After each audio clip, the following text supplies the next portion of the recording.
안녕하세요. 김희영입니다.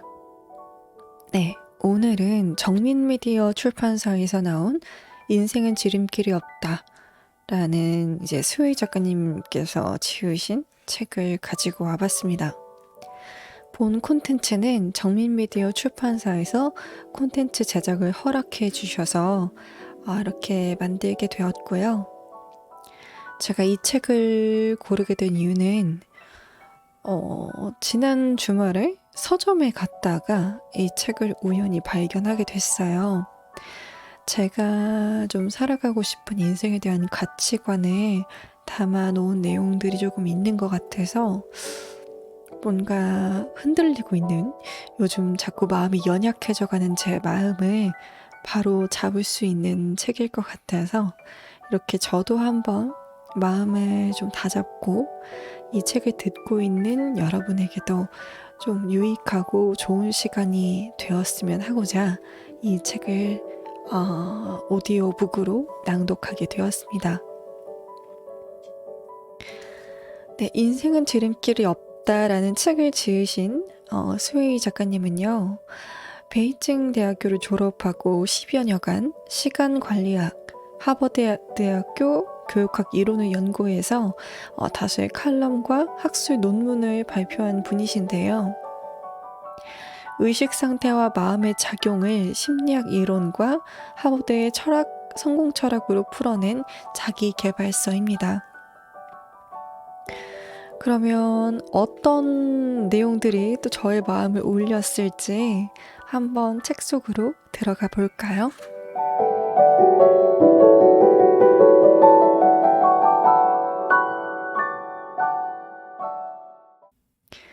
꿈이 바로 앞에 있는데 당신은 왜 팔을 뻗지 않는가? 하버드 도서관 내 격언 중. 하버드의 성공 습관으로 인생을 혁신하라. 전 세계의 수많은 사람들이 동경하는 이른바 수재들의 집합소 하버드 대학교. 그곳의 학생들은 어떤 성공 습관으로 미래를 준비하고 있을까? 평정심 유지하기, 가치관 수립하기, 초조함에서 벗어나기, 잠재력 개발하기, 현재의 행복 즐기기 등등. 그들은 쉬워 보이지만 실천하기 어려운 것들을 일상에 부단히 적용하며 성공하는 인생을 만들어가고 있다. 사실 하버드생들은 지식 쌓는 일에만 목매지 않는다.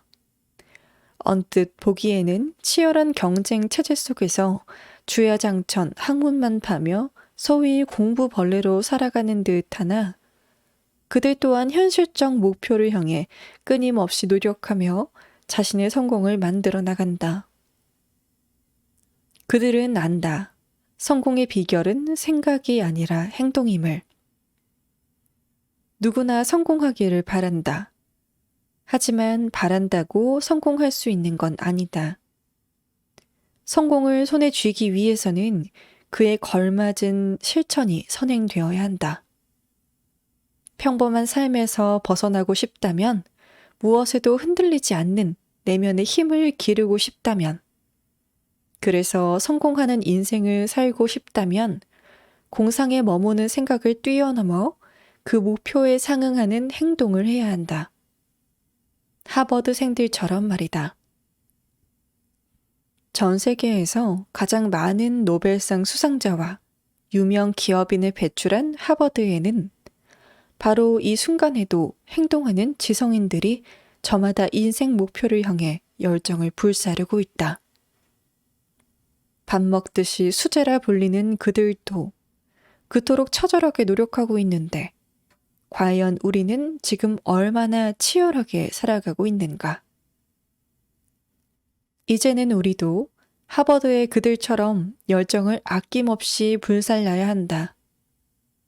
이 책이 당신의 열정에 불을 붙여줄 것이다. 총 24장에 걸쳐 하버드생이 알고 있는 인생의 중요한 지침들, 삶을 변화시킬 성공 습관들을 일목요연하게 제시함으로써 당신을 혁신의 인생길로 인도할 것이다. 모두 다 천천히 이루어진다. 평정심 유지하기. 평정심을 유지하면 조급함을 완화할 수 있다. 이것은 인생의 소중한 지혜다. 평정심을 유지할 줄 아는 사람은 신체적으로 더 건강하고 성공할 확률이 높으며 돈 버는 일에 급급한 사람과는 달리 더 큰 삶의 진리를 깨달을 수 있다. 평정심을 유지하기 위해 다음과 같은 방법을 실천해보자. 양손으로 귀를 막고 호흡에 집중하라. 양손으로 귀를 막고 자신의 숨소리에 귀 기울여보자. 시간이 흐를수록 주변 환경에서 서서히 분리되었다가 마지막엔 깊은 숨소리만 느끼게 될 것이다. 자, 마음이 편안해지는가? 온 몸으로 심호흡을 느껴라. 숨을 크게 들이마시면 정수리에서 들어온 숨이 복부까지 내려갔다가 정수리 가운데 숨구멍으로 빠져나가는 게 느껴진다. 이렇게 심호흡을 열심히 하면 마음이 편안해지면서 기분이 상쾌해진다. 요가를 하라. 평소 스트레스를 많이 받는다면 요가와 명상을 통해 마음을 가라앉히는 연습을 하는 것이 좋다. 이런 훈련은 근육을 이완하고 마음을 여유롭게 만들어주어 삶의 의미를 되돌아보게 하고 번뇌를 없애준다. 일주일에 한 번 산에 가라.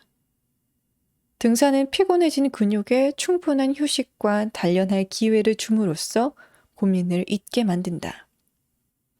온 힘을 다해 산 정상까지 오르고 나면 가슴속에 묵혀있던 고민이 땀과 함께 밖으로 배출되면서 원기가 회복된다.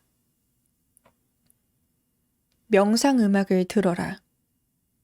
새소리, 바람소리 등 자연의 소리가 가득한 명상 음악을 듣자. 이런 음악을 들으면 마음이 편안해지면서 자연과 하나 되는 기분을 느낄 수 있다. 시를 낭송하라. 시는 세계에서 가장 오래된 문학 형식으로 잠들기 전이나 이른 아침에 시를 낭송하면 시어를 통해 영혼의 목소리를 들을 수 있다. 매일 시 낭송을 하다 보면 공허했던 영혼이 충만해지는 기분이 든다. 마음을 고요히 하라.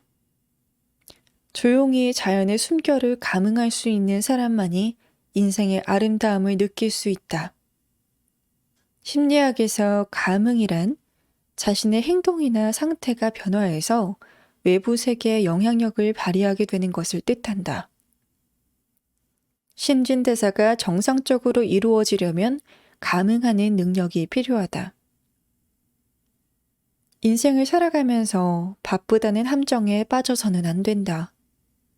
바쁘다는 말을 입에 달고 사는 사람들은 이를 핑계로 소중한 인생을 낭비하며 때로는 삶의 방향까지 잃어버리곤 한다. 어느 날 목수가 일하다가 실수로 아끼는 시계를 수북히 쌓인 톱밥 속에 떨어뜨렸다. 그는 재수가 없다고 소리 지르며 톱밥 속을 뒤적였다. 동료들이 손전등까지 비추어 주었건만 반나절이 지나도록 시계는 코빼기도 보이지 않았다. 그런데 동료들이 식사하러 나가자 조용히 작업장으로 들어온 목수의 아들이 손쉽게 시계를 찾아내는 것이 아닌가. 목수는 내심 놀랐다. 도대체 시계를 어떻게 찾은 거니? 저는 그냥 바닥에 조용히 앉아 있었을 뿐이에요. 그랬더니 똑딱똑딱 소리가 들려와서 시계가 어디 있는지 금방 알아낼 수 있었어요. 광부들이 땅속 갱도에서 한창 일하던 중 갑자기 조명이 나갔다. 한순간 어둠 속에 갇힌 광부들은 허둥지둥 벽을 더듬으며 출구를 찾았지만 방향을 제대로 가늠하기 어려웠다. 금세 기운이 빠진 광부들은 너나 없이 털썩 주저앉았다. 그때 한 사람이 제안했다. 출구를 찾아 무턱대고 헤매느니 이렇게 앉아서 바람의 방향을 느껴보는 게 어때요? 바람은 출구에서 불어오잖아요. 광부들은 한자리에 앉아 집중하기 시작했다. 잠자코 온몸에 신경을 곤두세우자 이내 바람이 얼굴을 미세하게 어루만지는 게 느껴졌다.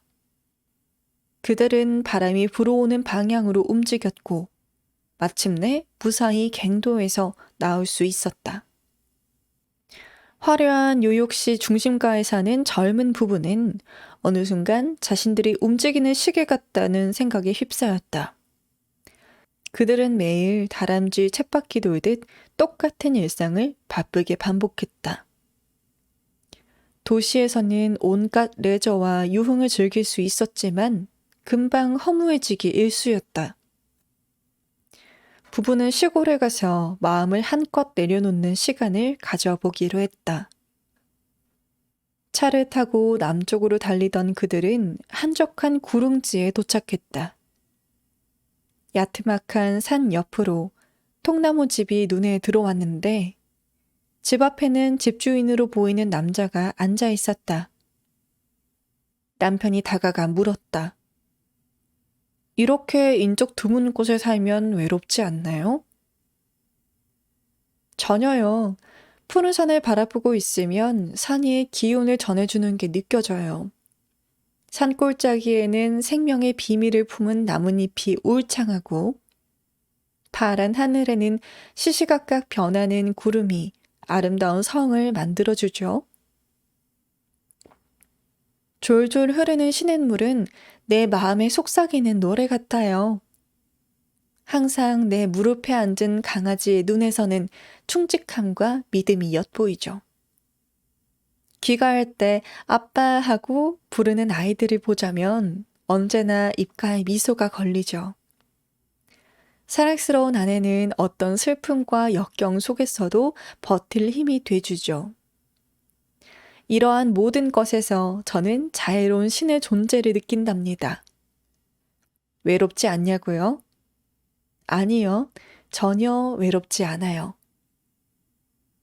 매일 하루에 몇 분씩 고요한 시간을 가져보자. 조용히 앉아서 편안하고 차분한 상태를 즐기다 보면 분명히 큰 깨달음을 얻을 수 있을 것이다. 마음을 비우라. 세상에 피곤하지 않은 인생이란 없다. 우리는 너나 없이 다 피곤하다. 쫓기는 일상에서 벗어나 복잡한 모든 것을 벗어 던지고 단순해지면 어떨까? 인생이란 원래 복잡한 것이 아니다. 단지 우리 마음이 복잡할 뿐. 다시 단순한 삶으로 돌아가고 싶다면 무거운 마음을 깨끗이 비워내는 것부터 시작하자.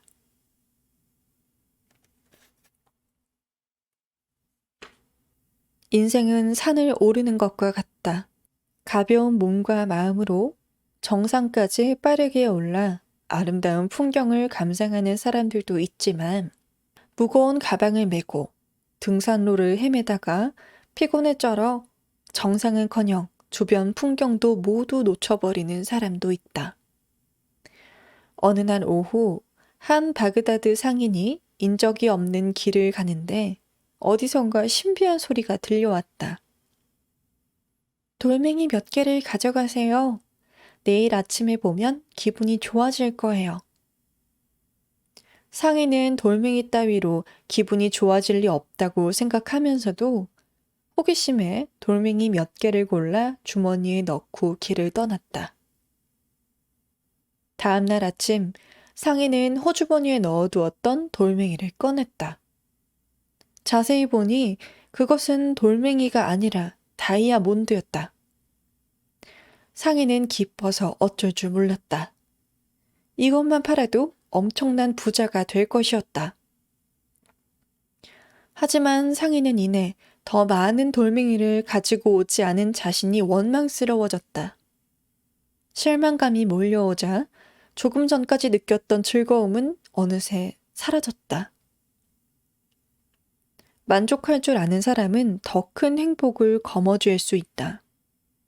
상인은 돌멩이가 다이아몬드라는 사실을 알았을 때 크게 기뻐했지만 더 많은 돌멩이를 챙겨오지 않은 것을 후회한 순간 기쁨은 자취를 감추고 말았다.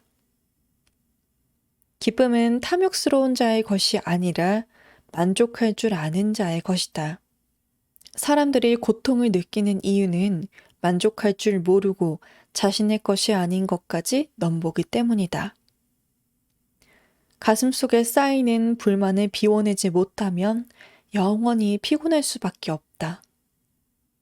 진정으로 마음을 내려놓아야 온전히 기쁨을 누릴 수 있다. 번뇌에서 벗어날 수 있음은 물론이다. 마음을 비울 때 행동도 신속히 할 수 있다. 마음의 무거운 짐을 버리자. 그래야 가볍게 정상까지 오를 뿐더러 경치도 감상할 수 있다. 천천히 가면서 즐겨라. 인생이라는 여행길을 서둘러 갈 필요는 없다. 인생의 두 번의 기회는 오지 않기 때문이다. 천천히 걸으며 주변의 아름다운 풍경도 감상해 보는 건 어떨까? 바쁜 현대인은 여유를 즐길 단 몇 분의 시간도 쉽게 내지 못한다. 아무리 아름다운 절경도 스치는 그림에 불과하며 우리에게 남는 것은 분초를 다투는 긴박한 일과 그로 말미암은 긴장감뿐이다. 그로 말미암은 긴장감뿐이다. 어느 날 젊은 나이에 성공한 남자가 새로 산 차를 몰고 좁은 주택가 골목을 지나고 있었다. 그때 골목에서 한 소년이 불쑥 튀어나왔다.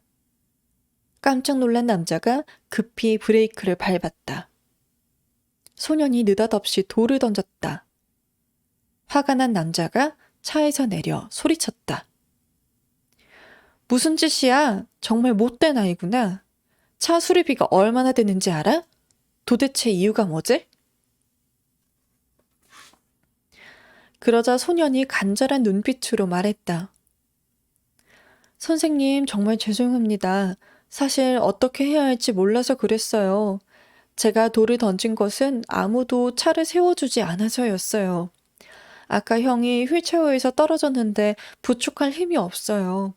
제발 부탁인데 형을 휠체어에 다시 앉혀주시면 안 될까요?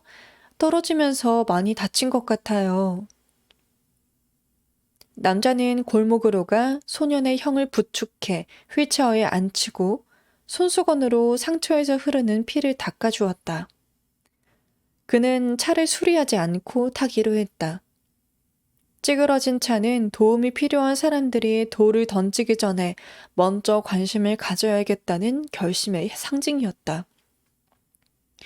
결심의 상징이었다. 사람은 트랙 위를 달리는 경주마가 아니다. 미친 듯이 앞만 보고 달리다간 종착지의 흰선 말고는 아무것도 보지 못한다. 매 순간 긴장 속에서 살지 말고 바쁜 걸음을 멈추어 주변 풍경과 사람들을 둘러보는 여유를 가지자. 한 관광지 도로에는 이런 표지판이 서 있다. 천천히 가면서 풍경을 감상하세요. 유명 관광지로 가기 위해 반드시 지나가야 하는 도로는 절경이 빼어난데도 주목하는 이가 없었다. 관광객들은 대개 일정이 빠듯했고 길에서 보내는 시간을 아깝게 생각하기 때문이다. 그런데 표지판이 설치되자 사람들은 도로 주변의 풍경에 마음을 빼앗겼다. 어느새 이 도로는 관광지보다 더 유명해졌다. 또한 놀랍게도 표지판을 설치한 뒤 교통사고가 한 번도 일어나지 않았다. 천천히 가면서 풍경을 감상하는 느림의 미학을 통해 우리는 비로소 삶의 즐거움과 아름다움을 느낄 수 있다. 느리게 생각하기는 심리학의 기대 효과와 유사하다.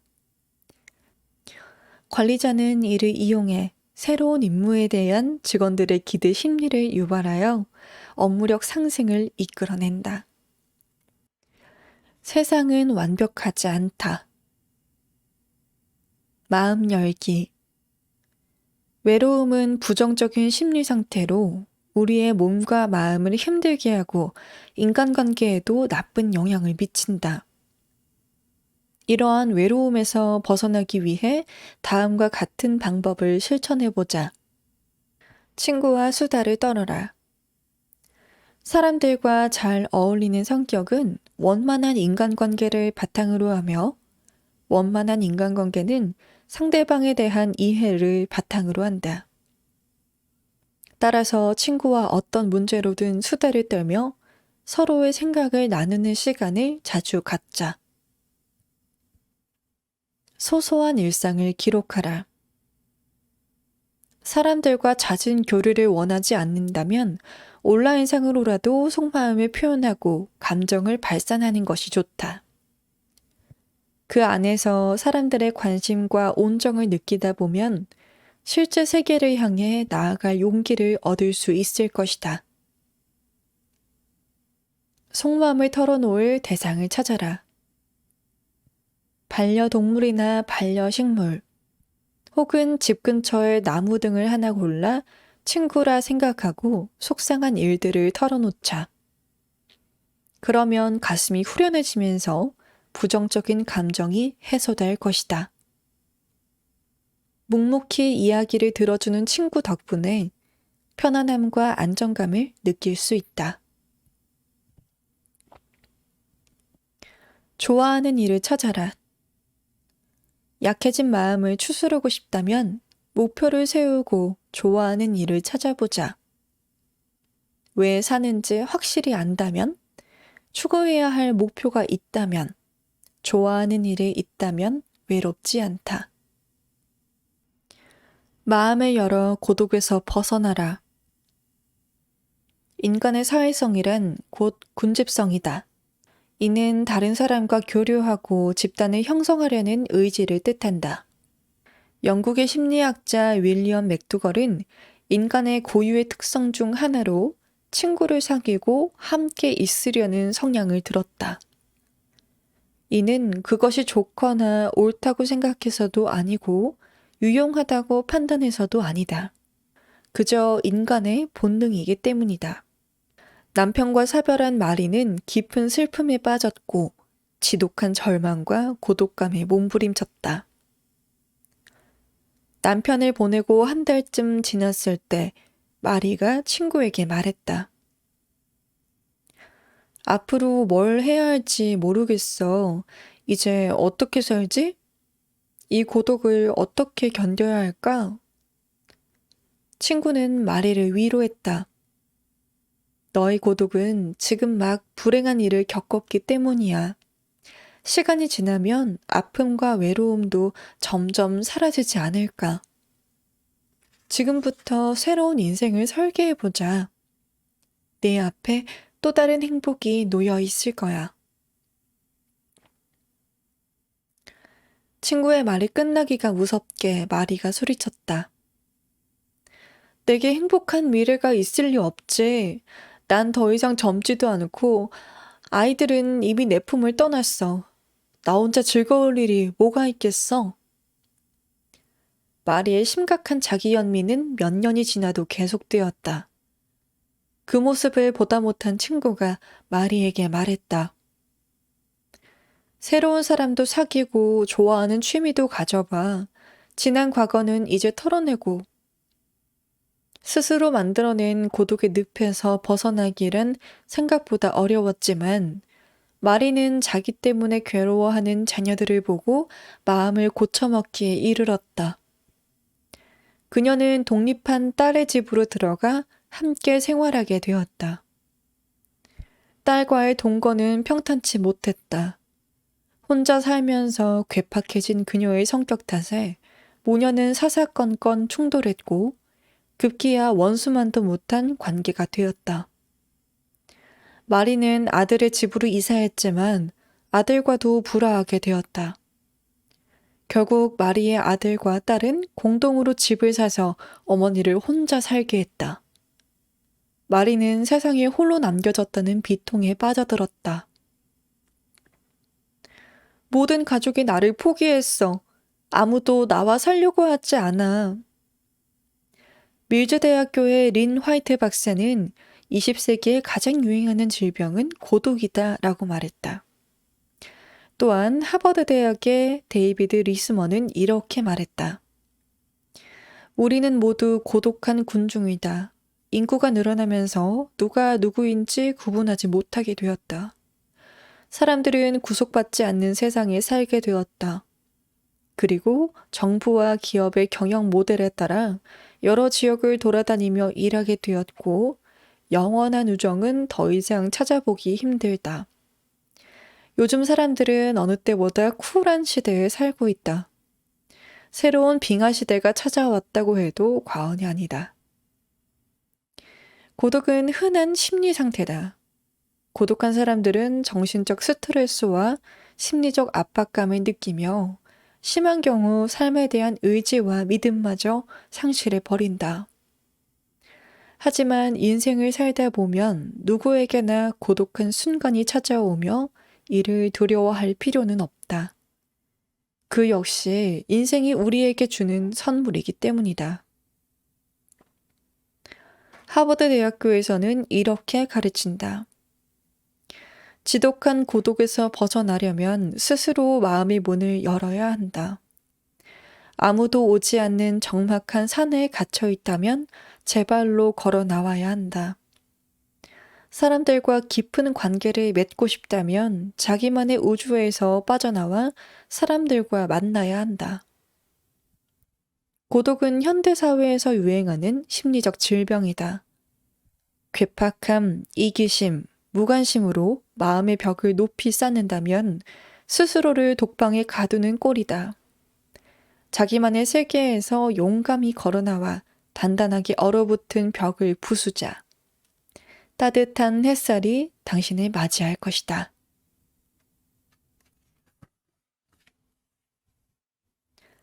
마음의 소리에 귀를 기울이라. 자폐는 마음의 병이다. 자폐증 환자는 스스로 자신을 고립시키고 인간관계를 형성할 기회를 차단해버린다. 이는 자신뿐 아니라 가족과 친구들까지도 병들게 한다. 자신이 만든 굴레에서 벗어나 세상 밖으로 당당히 나아가는 자세가 필요하다. 패스트푸드 매장에서 일하는 애는 퇴근하고 나면 고독해진다. 그녀는 언제나 혼자 저녁을 먹었다. 뉴욕에는 수백만 명이 살고 있지만 그녀에게 관심을 기울이는 사람은 단 한 명도 없다. 그녀는 자기만의 동굴에 웅크린 채 밖으로 나가기를 두려워하게 되었다. 그녀는 오랫동안 혼자만의 세계에 갇혀 지내며 매일 밤 홀로 침대에 누워 깊은 고독을 느꼈다. 어느 날 애는 인사과장 린다의 호출을 받았다. 감정 표현에 서툴렀던 그녀는 린다에게 어떤 인사를 건네고 질문에 어떻게 대답해야 할지 갈피를 잡지 못했다. 애는 면담 내내 불안해했고 제대로 말을 할 수 없었다. 다른 사람의 의중을 잘 헤아리는 린다는 앤에게 의미심장한 말을 건넸다. 당신이 원한다면 내가 도와줄 수 있어요. 우선 저녁마다 아카데미 수업을 들어봐요. 당신이 열심히 노력하면 광고부로 승진할 수도 있을 거예요. 아카데미에서 실력을 키워봐요. 절대 저녁 내내 집안에 틀어박혀 있어서는 안 돼요. 린다의 말에 용기를 얻은 앤은 곧장 아카데미로 달려갔다. 시간이 흐르면서 그녀는 자연스럽게 친구를 사귀고 자신의 의견을 표현하는 방법을 배웠다. 그리고 스스로 노력한다면 원하는 일을 할 수도 있을 것이라는 희망도 품게 되었다. 그녀는 다른 사람들이 어떻게 말하고 행동하는지 유심히 관찰하고 따라하면서 그들의 일부가 되어갔다. 그녀는 어느새 단조롭고 고독했던 생활에서 벗어나 많은 친구와 어울리게 되었다. 그녀가 양호한 인간관계를 형성할 수 있었던 비결은 간단하다. 자기만의 소우주에 갇혀 외부와의 소통을 거절했던 과거 자신의 모습을 완전히 바꾸었기 때문이다. 자폐증을 앓거나 은둔형 외톨이로 불리는 이들은 스스로 자신을 가두고 타인과의 관계를 거부한다. 또한 현실을 직시하지 못하고 언제나 도망다니기 바쁘다. 사춘기는 자폐증이 나타나기 쉬운 시기다.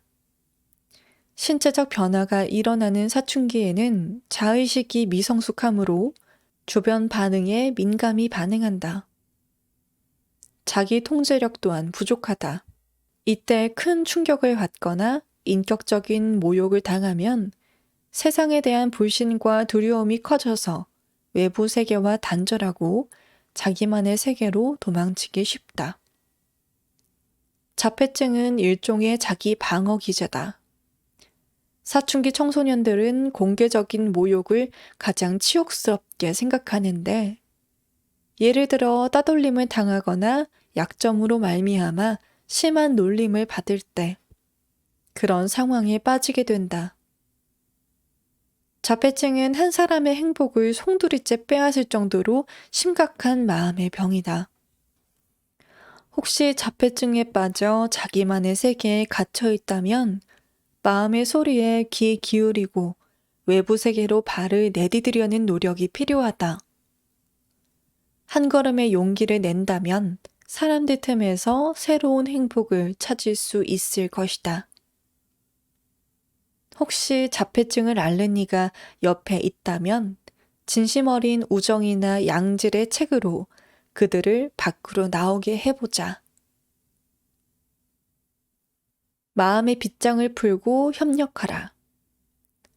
남을 도울 줄 아는 사람이 크게 성공한다는 말이 있다. 아이가 나무에 오르도록 도와주면 맛있는 과일을 맛볼 수 있다.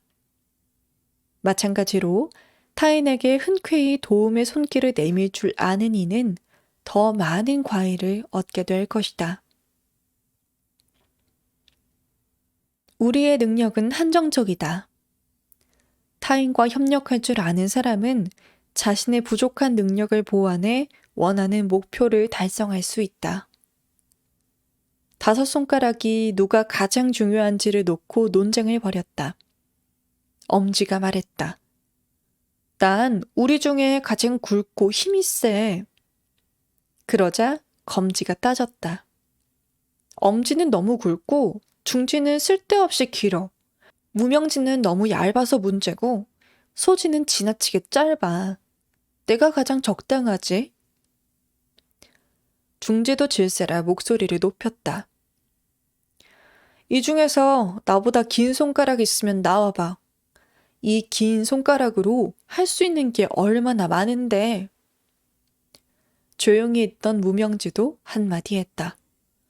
다들 짜증이 나. 왜 아무도 나한테 이름을 안 지어주는 거야? 너희랑 더 이상 같이 있고 싶지 않아. 그때 멀리서 신비한 소리가 들려왔다. 다들 그만 싸우거라. 이 야구공으로 옮길 수 있는 손가락을 최고로 인정하는 게 어떠냐? 손가락들은 별거 아니라며 떠들어댔다. 엄지는 허리를 곧게 펴고 자신의 큰 몸으로 공을 잡아보려 했지만 아무리 애를 써도 공은 잡히지 않았다. 검지가 엄지를 비웃으며 말했다. 정말 가관이군. 내가 하는 걸 봐. 하지만 검지도 성공하지 못했다. 무명지, 중지, 소지도 공을 잡으려 했지만 모두 실패했다. 5손가락이 실패의 쓴맛을 보고 있을 때 소지가 좋은 생각을 내놓았다. 서로 힘을 합쳐 공을 들어 올리자는 것이었다. 다섯 손가락은 가뿐히 공을 옮길 수 있었다. 세상 만물은 긴밀히 연결되어 있으며 서로 인과관계를 맺고 있다. 인간은 혼자 살 수 없으며 혼자서 모든 일을 처리할 수도 없다. 특히 현대사회에서 세상과 담을 쌓고 산다는 것은 더욱 있을 수 없는 일이다. 사람들과 손을 잡고 서로의 부족한 점을 보완한다면 모두가 이득을 얻을 수 있다. 매년 가을, 기러기 때는 V자 대형을 유지한 채 남쪽으로 이동한다. 리더는 선두에서 길을 트며 무리를 이끄는데 상대적으로 바람의 저항을 많이 받기 때문에 양옆에 진공 지역이 형성된다. 그 진공 지역에 자리 잡은 동료 기러기들은 비교적 적은 저항을 받으며 비행할 수 있다. 그리고 그들이 만들어낸 양옆의 진공 지역에 또 다른 동료 기러기들의 자리 잡기를 반복하여 거대한 V자 대형이 만들어지는 것이다. 이로써 기러기들은 최소한의 힘으로 먼 거리를 날아갈 수 있다. 우리도 서로 힘을 합친다면 기러기 떼와 유사한 효과를 볼 수 있다. 마음의 문을 열고 포용하는 태도만 있다면 혼자서는 이루기 힘든 꿈도 거뜬히 실현할 수 있을 것이다. 나는 세상에 단 하나뿐인 존재다. 타인에게 휩쓸리지 않기. 동조란 집단의 압력을 받은 개인의 생각과 행동이 대다수 집단이 원하는 방향으로 변하는 것을 의미한다. 동조성은 독립성과 반대 개념이며 동조성이 강하면 자기 주관이 부족하고 타인의 의견에 쉽게 동화된다. 타인에게 휩쓸리지 않고 자기 주관을 지키는 방법은 다음과 같다. 어떤 일을 하기 전에 우선 왜 해야 하는지를 자문하라.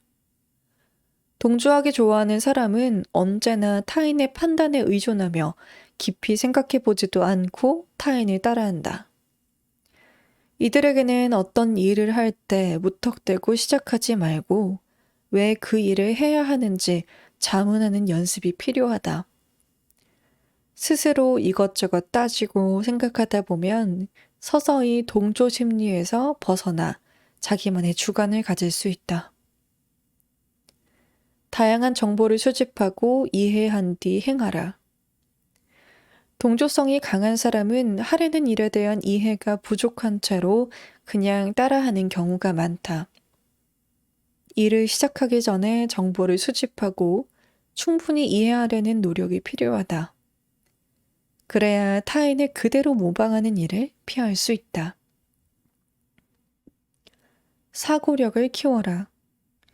동조하길 좋아하는 사람은 스스로 생각하는 습관이 없다 보니 생각하기를 싫어한다. 평소 퀴즈를 풀거나 추리소설을 읽으며 사고력을 키우는 것이 좋다. 주도적으로 친구들과 약속을 잡아라. 주말이나 휴일에 친구들과의 약속을 주도해 영화나 연극을 보거나 교회로 여행을 떠나보자. 이런 활동을 통해 스스로 생각하고 결정하다 보면 독립성이 향상되고 자기만의 주관을 형성할 수 있다. 다큐멘터리 프로그램을 시청하라. 평소 사회의 여러 면모를 담은 다큐멘터리 프로그램을 시청하면 살면서 겪을 다양한 갈등의 해결책을 접할 수 있다. 이로써 세상을 보는 안목이 넓어지고 옳고 그름을 판단하는 능력도 향상된다. 더불어 맹목적으로 타인을 따라하는 일은 크게 줄어든다. 부모, 선배에게 조언을 구하라. 어른 말 들어서 손해볼 것 없다는 옛말이 있다. 사회 경험이 부족하면 동조 심리가 강해진다. 따라서 경험 많은 부모, 선배에게 수시로 조언을 구하는 것이 좋다. 나의 길을 가라. 반엄 효과는 심리학자 포러가 성격 진단 실험을 통해 증명한 심리학적 현상이다. 그에 따르면 사람은 누구나 보편적으로 가지고 있는 성격이나 심리적 특성을 자신만의 특성으로 여긴다. 이런 성향에서 벗어나려면 자신을 객관적으로 인식하고 자기만의 독특한 특징을 찾아야 한다. 꿈을 꾸고 그것을 실현하기 위해 꾸준히 노력하며 자기만의 주관을 유지하는 것은 모든 성공한 사람의 성공 법칙이다.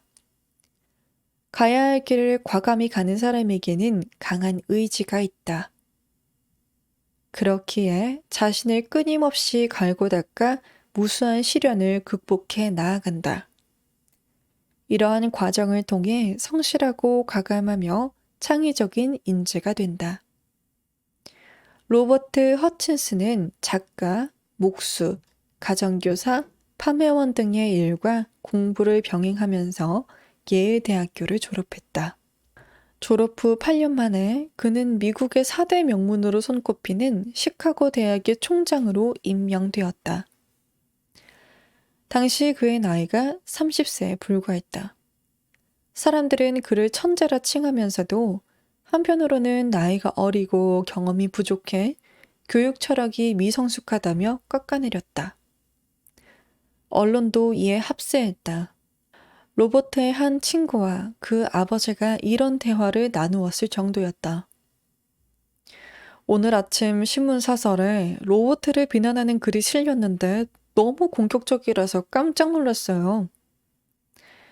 괜찮아. 그들은 아무리 독한 말을 해도 죽은 개에게 발길질을 하는 사람은 없단다. 진정한 성공은 크기로 결정되는 게 아니라 자아 실현을 위해 얼마나 노력했는지에 따라 결정한다. 자기의 목소리에 귀 기울이고 자기만의 길을 걷는 사람은 반드시 성공한다. 유전학적으로 보면 인간의 존재 자체가 자연계의 가장 위대한 기적이다. 지금까지 인간과 같은 존재는 없었으며 앞으로도 없을 것이다. 따라서 우리는 각자의 개성을 유지하기 위해 노력해야 한다. 이는 잠재력을 극대화하고 자신감을 높일 비결이자 인생의 가치를 실현하는 길이다. 하버드 대학교에서는 이렇게 가르친다. 최악의 상황은 바로 자신을 잃어버리는 것이다. 미국의 작곡가 어빙 벌린이 또 다른 작곡가 조지 거쉬윈에게 너 자신으로 살아라 라고 충고했다. 두 사람이 처음 만났을 때 벌린은 이미 세계적으로 명성이 자자했고 거쉬윈은 무명이었다. 벌린은 거쉬윈의 음악적 재능을 알아보고 당시 임금의 3배나 되는 돈을 제시하며 비서가 되어달라고 청했다. 하지만 동시에 이런 충고를 덧붙였다. 내 제안을 받아들이지 말게. 만일 내 아래로 들어온다면 아무리 잘해도 제2의 어빙 벌린밖에 안 될 걸세. 하지만 자네의 길을 계속 걸어간다면 언젠가 최고의 작곡가로 추앙받을 것이네. 거슈위는 벌린의 충고를 따랐다. 자기만의 음악 세계를 만들어냈고 마침내 미국 최고의 작곡가가 된 것이다. 우리는 모두 세상에 단 하나뿐인 존재다. 나는 나일 뿐이다. 타인의 시선과 기준으로 나를 올가매거나 맹목적으로 남을 따라하지 마라. 자신을 믿고 나다움을 유지하자. 주관을 잃지 마라. 운명의 주인으로서 인생을 오롯이 자신의 것으로 만들기 위해서는 자기만의 포지셔닝이 필요하다. 하버드 대학의 마이클 포터 교수는 경쟁사회에서 방어만 제대로 한다면 치열한 전쟁을 피할 수 있다고 강조했다. 자기 운명의 주인이자 자기 영혼의 안내자는 바로 자신이다. 어떤 인생을 살 것인지는 자신의 손에 달려 있다. 자신을 믿고 자기 인생의 주인공으로 산다면 어떤 시련도 극복하고 성공의 길로 나아갈 수 있다. 우리는 가난이 아니라 주관이 없는 것을 두려워해야 한다. 외부의 압박을 견디지 못하고 이리저리 흔들리다 보면 결국 남의 장단에 춤을 추게 될 것이다. 대학에서 국문학을 전공한 청년이 심혈을 기울여 소설을 완성한 뒤 유명 작가에게 평을 부탁했다. 작가가 눈병에 걸렸기에 청년은 자신의 작품을 소리내어 읽어주었다. 소설의 마지막 구절까지 읽은 청년이 잠시 숨을 고르고 있을 때 작가가 끝난 건가? 라고 물었다. 작가의 질문은 마치 이야기가 더 이어지길 바라는 말투였다. 그러자 청년은 다급히 이야기를 이어갔다. 다시 마지막에 이르렀는데 작가는 미련이 남는 듯 물었다. 끝난 건가? 청년은 억지로 이야기를 이어갔고 소설은 끝없이 길어졌다. 마침 전화벨이 울려 청년의 낭독은 중단되었다. 통화를 마친 작가는 급한 일이 생겼다며 외출해야 한다고 말했다. 청년이 소설이 끝나지 않았다며 아쉬워하자 작가가 말했다. 소설은 내가 처음에 끝났는지 물었을 때 끝났어야 했네. 끝나야 할 때 끝나지 않은 이야기는 맥락을 잃고 말았네. 간결함을 잃은 어수선한 소설은 독자를 감동시킬 수 없네. 청년은 그제서야 자신의 행동을 후회했다. 그는 작품에 자신감을 갖지 못한 자신에게 몹시 실망했다. 시간이 흘러 또 다른 작가와 마주한 청년은 그날의 자신이 저지른 부끄러운 일에 대해 털어놓았다. 그런데 작가는 뜻밖의 반응을 보였다. 아주 대단한 임기응변 능력이로군. 그 짧은 순간에 새로운 이야기를 만들어낼 수 있다니 정말 대단해. 위대한 작가로 성장할 천부적인 재능임이 분명해. 하버드 대학교에서는 이렇게 가르친다. 사람들이 자주 저지르는 잘못 중 하나는 자신을 끝까지 믿지 못하고 권위자의 말 한마디에 자신을 바꿔버리는 데 있다. 주관이 없는 사람은 이리 붙었다 저리 붙었다 하는 기회주의자와 같다. 자기만의 원칙과 견해가 없으며 자신이 무엇을 할 수 있는지, 앞으로 무엇을 할 것인지를 알지 못한다. 사람은 경험으로부터 자유로울 수 없다. 하지만 자기 주관 없이 타인의 의견에 민감하게 반응한다면 성공과는 영원히 멀어질 것이다. 주도적으로 인생을 설계하라. 나는 내 인생의 설계자이자 운명의 주인이다. 성공은 우리를 기다려주지 않으며 인생은 계획대로 전개되지 않는다. 만반의 준비를 했다면 무엇을 기다리는가? 핑곗거리를 찾지 말고 즉시 행동하자. 첫 번째 발걸음을 내디는 순간 완전히 새로운 인생이 펼쳐질 것이다. 어느 날 탑 올라가기 대회가 열렸다. 두꺼비들의 경기가 시작되자 구경꾼들은 야유를 퍼부었다. 어림도 없지. 저들은 분명히 실패할 거야. 그 소리를 들은 많은 두꺼비가 자신감을 잃고 나가 떨어졌다. 그 와중에도 열심히 탑을 오르는 두꺼비들이 있었다. 구경꾼들은 쉬지 않고 떠들었다. 아주 힘들어 보이는구먼. 탑 꼭대기까지 오르기는 글렀어. 그러자 대다수의 두꺼비가 체념한 채 오르기를 중단했다. 이제 단 한 마리의 두꺼비만 남았다. 두꺼비는 구경꾼들의 야유에도 아랑곳하지 않고 정상을 향해 올라왔다. 결국 두꺼비는 탑 꼭대기에 이르렀다. 그 두꺼비는 귀머거리였다. 베토벤의 바이올린 연주 실력은 형편없었다. 그는 선생으로부터 넌 절대로 작곡가가 될 수 없어 라는 말을 들었다.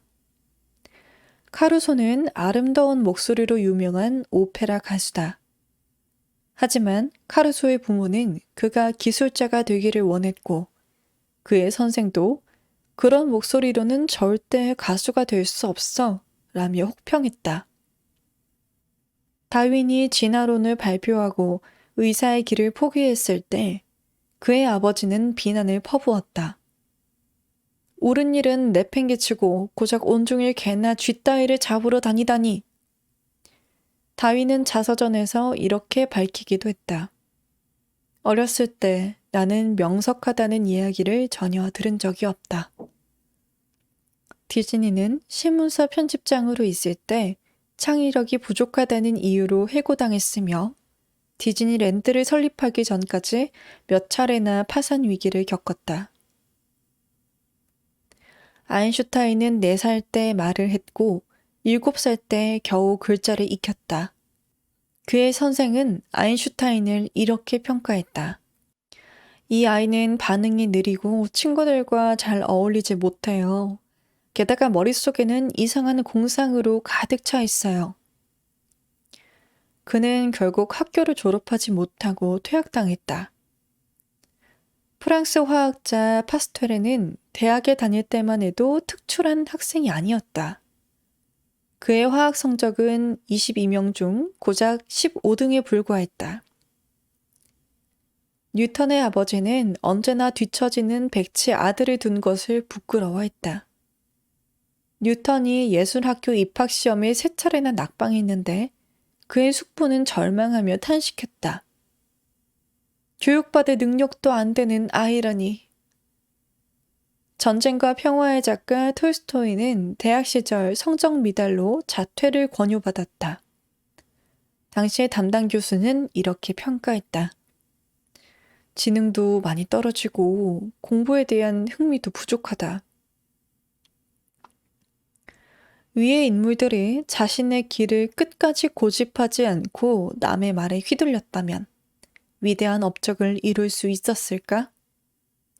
하버드 대학교에서는 이렇게 가르친다. 자기 인생의 설계자가 되어라. 내 미래를 결정할 유일한 사람은 바로 나 자신이다. 남의 말이나 판단에 흔들리는 사람은 무미건조하고 보잘것없는 인생을 맛볼 것이다. 열정과 꿈을 품은 사람만이 더 높이 올라갈 뿐더러 빛나는 인생을 살 것이다. 자기 인생의 목표와 방향을 설정할 유일한 사람은 나 자신뿐임을 명심하고 타인의 평가에 휩쓸리지 마라. 그렇게 용감히 나만의 길을 걸어가라.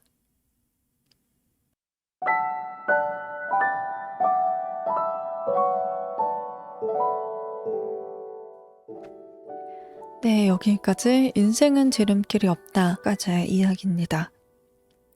그 이후에 원망은 인생을 갉아먹는다. 나는 나다. 나는 내가 통제한다. 끌어당김의 법칙을 끌어당기다 등 여러 가지 또 유익한 내용들이 있어서요.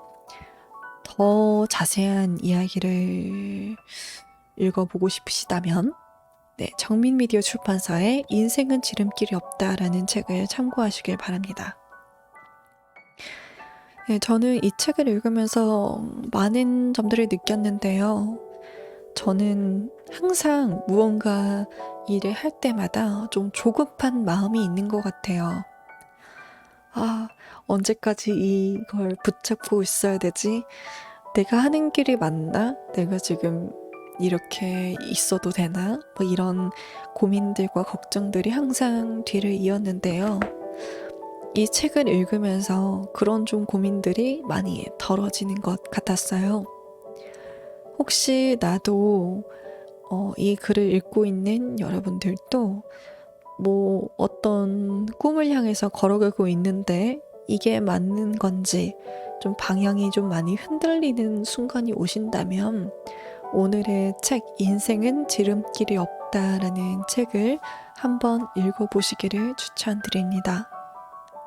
네, 지금까지 인생은 지름길이 없다의 도서 낭독이었습니다. 여러분, 이제 다음 책으로 또 찾아뵐게요. 안녕.